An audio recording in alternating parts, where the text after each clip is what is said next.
சின்ன வயசுலயே கர்ப்பப்பையில கேன்சர் வர முடியுமா? வர முடியும். ஒரு பேஷண்ட் ஃபர்டிலிட்டி ட்ரீட்மெண்ட்காக வெளியில போயிருக்காங்க.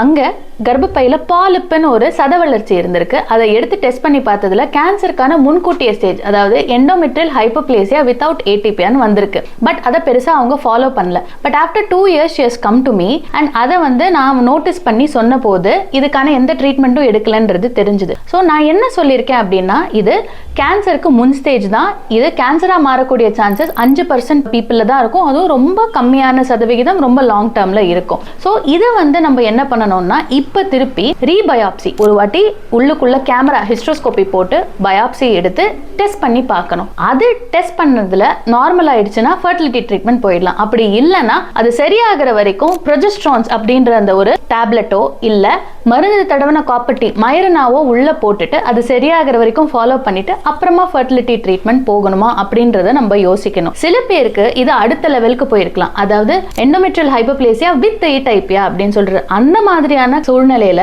கட்டாயமா நீங்க ஃபர்டிலிட்டி ப்ரிசர்வேஷன், அதாவது ஐவிஎஃப் பண்ணி உங்க எம்ப்ரியோஸை ப்ரிசர்வ் பண்ணி ஒரு சர்ஜிக்கல் ஆன்காலஜிஸ்ட் கேன்சர் சர்ஜனை நம்ம இன்வால்வ் பண்ணி இதை என்ன பண்ணணும்ன்றத பேசணும். அதை பத்தி நம்ம நெக்ஸ்ட் பார்க்கலாம்.